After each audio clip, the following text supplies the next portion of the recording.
Baik, terima kasih. Selamat malam kawan-kawan media sekalian.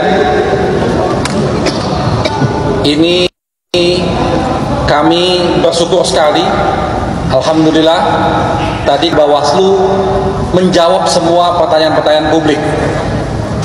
Pertama, kami bersyukur sekali bahwa Bawaslu mengakui. Jadi selama ini kalau ditanya kok tidak ada laporan, Bawaslu mengakui bahwa sudah banyak laporan yang masuk. Puluhan laporan, lebih dari 70 laporan sudah masuk dari kami, termasuk tentang penetapan pencalonan Cawapres 02 Gibran, sudah masuk juga laporan dari kami. Jadi kalau ditanyakan kenapa tidak pernah ada laporan, Bawaslu tadi sudah menjelaskan, artinya sudah resmi itu ada laporan.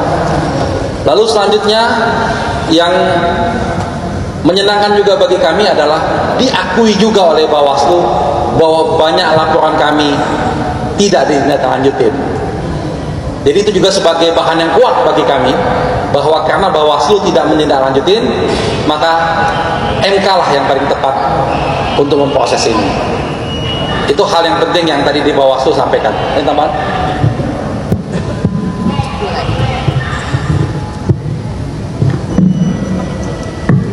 Ya, tadi kami menyimak apa yang disampaikan oleh Bawaslu. Hampir sebagian besar laporan-laporan itu adalah berupa tindakan yang dilakukan oleh pasangan calon nomor urut 2. Laporan-laporan itu ya, ditujukan kepada hanya salah satu pasangan calon, sebagian besar.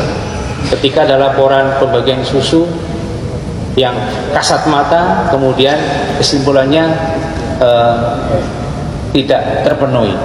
Ketika ada laporan pengumpulan kepala desa, kesimpulannya tidak memenuhi. Laporan-laporan itu mengkonfirmasi bahwa ada ketidakindependenan dari Badan Pengawas Pemilu.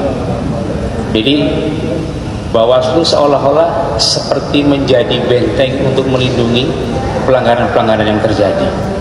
Jadi kalau kami bercanda dengan Mas Ari, tidak hukum tanpa pengecualian. Rupanya hukum itu pengecualian untuk pelaku-pelaku pelanggaran itu.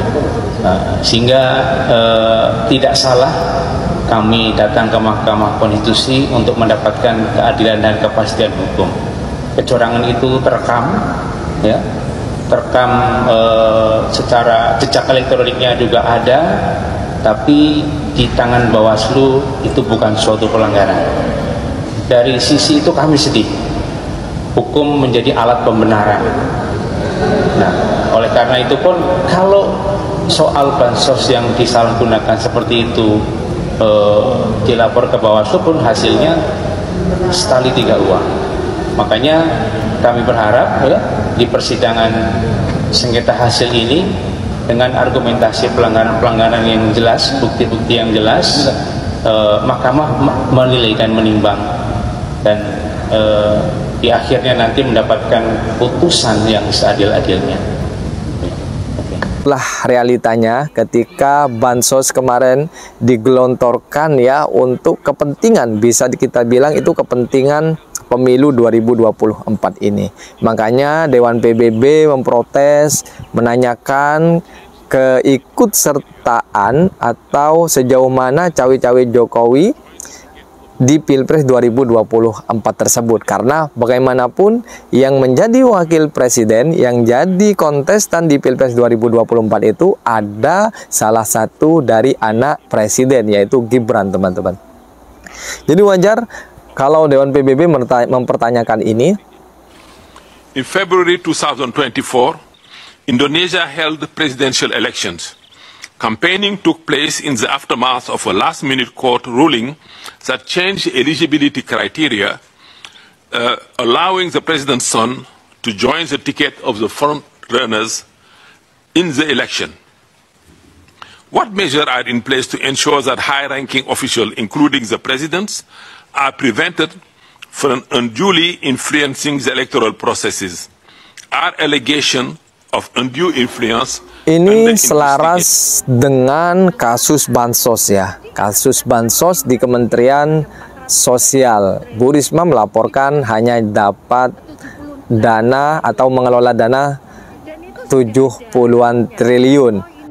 Namun dari versi pemerintah itu mengelola 490-an ya triliun teman-teman. Ini jauh beda. Jadi ada sangkut pautnya. Banyak yang mengomentari seperti itu. Enggak tahu itu siapa. Tadi kan aku katakan perlindungan sosial itu ada 497 triliun. Di tempatku itu 78 triliun. Dan itu sudah ada anunya. Oh ini akan terima, ini enggak, ini terima, ini enggak. Itu ada nama-namanya. Jadi kan yang sisanya itu aku nggak tahu dari aku nggak berhak lah untuk bicara itu kan. Gitu. Ada itu sudah berapa tahun itu kejadian terjadi gitu loh. Ternyata Bu Risma ketika di rapat DPR ya terkait dengan dana yang dikelola Dinas Sosial atau Kementerian Sosial itu hanya 78 triliun teman-teman. Berbeda jauh dengan yang diklaim oleh pemerintah Bapak Jokowi sebesar 497. Wow, luar biasa. Ini dana bansos yang digelontorkan mungkin ya ketika Pilpres, mau menjelang Pilpres kemarin, pencoblosan kemarin. Lebih jelasnya teman-teman bisa saksikan ini ya. Ini mengejutkan kita. Apa yang diucapkan oleh Bu Risma ketika menghadiri rapat di DPR. Ibu, bansos itu mulai 2020 itu diserahkan SPM pertama awal Januari, SPM pertama 2021 awal Januari. Jadi bukan awal 2022 Februari, 2023 Februari, 2024 Januari, 26 Januari. Jadi Bu, kalau dia mohon maaf yang saya bantu itu orang kalau sehari bahkan dia kadang minjamkan kartunya digadekan loh Bu untuk makan. Karena kalau pegawai itu hitungannya 1 bulan begini. Kalau mereka itu 15 hari sudah habis nih duit.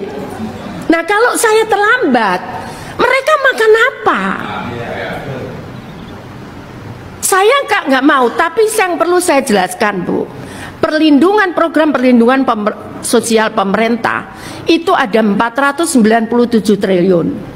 Di Kemensos itu tahun ini 2024 78 triliun. Sisanya ya saya nggak ngurusi Bu sisanya. Kenapa ya saya ngurusi ini aja mumet gitu kan Pak? Ini komplain sini begitu. Tapi yang jelas Pak, kami nggak memberikan itu di luar ini. Kami di luar DTKS dan di luar program kami. Dari mana kami dapat uang? Orang ini saja ngitung itu harus nunggu temuan BPK bahwa kami utang, nanti baru kami bisa minta nanti ke Kementerian Keuangan ya. Kenapa? Tadi realisasi Bu Esti menyampaikan. Saya salur misalkan bulan Desember, November. Makanya saya sampaikan, kenapa saya sampaikan salur dan transaksi? Karena ini uang dikirim ke bank, dimasuk ke rekening dia.